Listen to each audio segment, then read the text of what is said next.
Time for our next guest, Chicagoan, at least originally. Jessica Smetana, Dan Le Batard show, Golic and Smetty, right? Is that how you... Golic and Smetty, yep, that's it. Ross Tucker has a huge head, by the way. Yeah, we you know what's funny? Our first guest today was Jeff Schwartz. Also a big head. And then Eric Kramer came in, and he was like, Smaller head. My God, how big was his head? And then Ross Tucker comes in, he's got to expand it again, Massive head, and now you're here.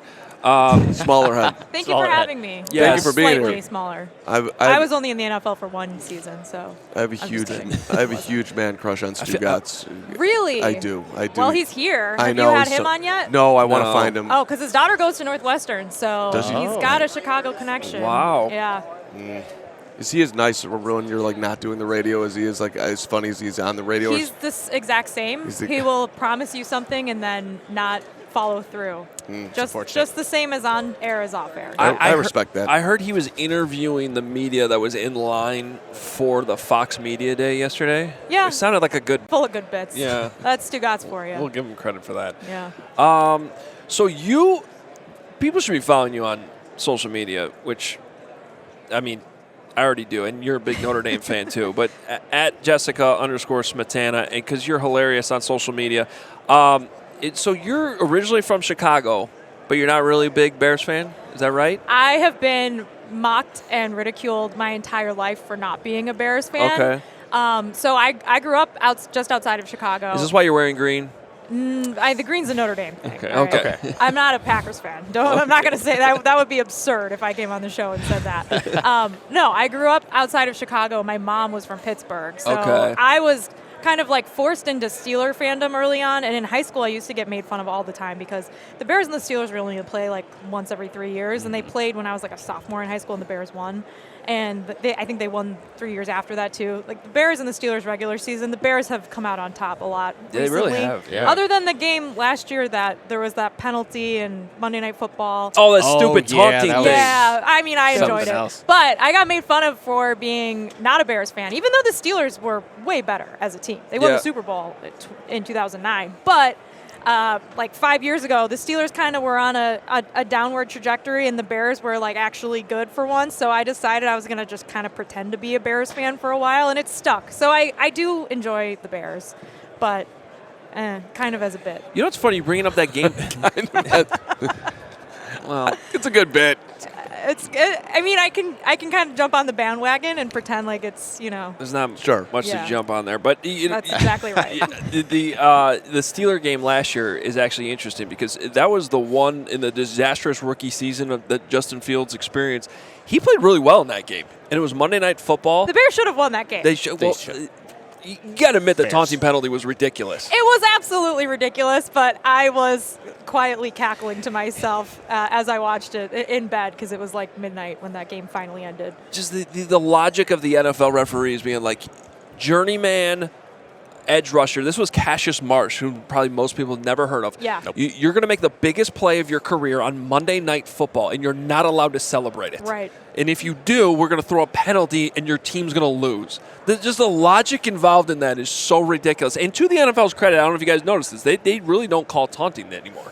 They really haven't this year that much. I think they did say taunting penalties were down this year, but is that because fewer players taunted because they know they're going to call it now? I don't know. I think it's kind of a soft rule. Like, you should be. It's an entertainment. It's football. It's entertainment. Yeah, it should be fun, and you should be allowed to celebrate when you make a big play. Let's make you commissioner for a day, and you could change one rule in the NFL or do anything to make the league better in any way, shape, or form. This is a little put you on the spot, perhaps question you weren't expecting, but I'm just giving you full anything you would want to do for the league to make it more appealing for you.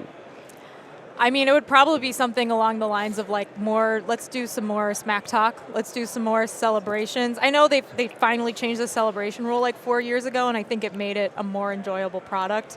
But I think it just should be a little bit more fun. Like, it's not the most serious thing all the time, right? Yeah, we're here for some entertainment. Let's go. Sports. Exactly. Let's laugh at each other. Yeah. Jessica, what was the Mitch Trubisky experience like as a Pittsburgh Steelers fan? We know what it was like in Chicago. Yeah, it was interesting. He was not great. I think to start out the season, the Steelers weren't ready to play Kenny Pickett yet. By the time Kenny Pickett started playing, I think it was the right time, but I mean, it was a painful few games with Mitch. But then Kenny Pickett got 2 concussions this season, so Mitch came back and he had to play. And he did lead a game-winning drive, I believe, against the Saints, I want to say. I can't even remember which game it was. So it was, pretty much what you expected. It was a roller coaster. There were times where it was frustrating. There were times where he completed a pass, and I was like, oh, my God, that was awesome. Thank you, Mitch. But it was a lot like being a Mitch Trubisky fan when he was on the Bears. It was a little up and down. He shows flashes, and then their offense struggled to move the ball at all for entire quarters of games. There were Bears fans that thought he was going to go to Pittsburgh and turn into Joe Montana, which did not happen. There were? Were there? Yeah. There was like 6 Bears fans who believed that the Bears just completely. 6 of them. I got a lot of taunting, to take it back to taunting, a lot of taunting texts from Bears fans, like, have fun with that. Yeah. But the Steelers just needed someone to fill the role for a few games. Placeholder. It was a good opportunity for Mitch. We like Mitch. We just don't think here's the thing, though, that there is a possibility. I think we all need to be prepared for the possibility that the Mitch Trubisky pick instead of Patrick Mahomes goes down as the worst sports decision in the history of sports. If Patrick Mahomes goes on through his career and ends up winning even just 4 Super Bowls and is as good as he already is and he keeps that going, which he probably will at this point. Can I say something controversial, though? Would Patrick Mahomes be Patrick Mahomes if the Bears drafted him? That's always the counterpoint. It's a fair point. Yes. I think we've gotten to the point, though, I with don't know. I know, but we've gotten to the... He's a transcendent talent, but the Bears are really good at wasting transcendent talents. Yeah. See, when Mitch was still in Chicago, I would say that and believe it. I'd be like, look, Mahomes wouldn't have been this good. Look at what Mitch is dealing with. Yeah. And all. But now that you see Mahomes this consistently great, I think you would have figured it out. Well, he also would have probably had to play his rookie season, right? And that was a really big development year for him, playing behind Alex Smith. Yep. That's fair. I guess my counter would be, just in general, the Chiefs were never an organization known for having quarterbacks, and then he got there, and all of a sudden they're in the Super Bowl every year. I think it was, no matter what, it will go down as, even if he was a decent quarterback for the Bears, above average but not Patrick Mahomes level talent, it will go down as a terrible pick just for the sole fact that we all knew as soon as it happened when the Bears traded up, this was there was not a single person that was like, oh, this will work out. This was the right move, right? It was instantaneous. It got blasted in Chicago. Yeah. Immediately. I defended the logic of the trade, but in doing so was you better have the quarterback right, though. Yeah. Because if you make the same trade for Mahomes, it's the greatest move ever. So the picks that they traded up never bothered me that much, but it's just the scouting evaluation. You better be damn right about the quarterback, though, if you're going to do it. Yeah. So, and obviously they weren't. I hated it from day one.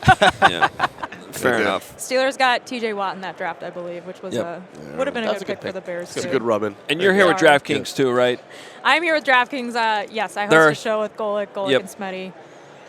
Check it out wherever you get your podcast. Golic is that's just a joy, right? To work with a Golic every day. It's wonderful. He's the best. I say it's like therapy for me because he has a lot of trouble getting on Zoom. He's not a big technology guy, and it puts me in a good state of mind for when I talk to my parents who still live in Chicago and they can't get onto Zoom because I've already gotten all my frustration out with Golic that week. So when they're being really slow, I'm like, you know what? I already yelled at Golic for this. Perfect. I can just take it easy now. He does it every day. He can't get on Zoom. This is embarrassing. This is Mike Golic Sr. He struggles with getting on a computer every day. It's the microphone, it's the headphones, it's doing the QuickTime recording, it's everything. Yeah. All right, well, it's Golic and Smetty, DraftKings. Appreciate you being here. Thanks for having me. Hey, go Bears. Yep. Right? Yeah. Go Bears. Thanks, Jessica.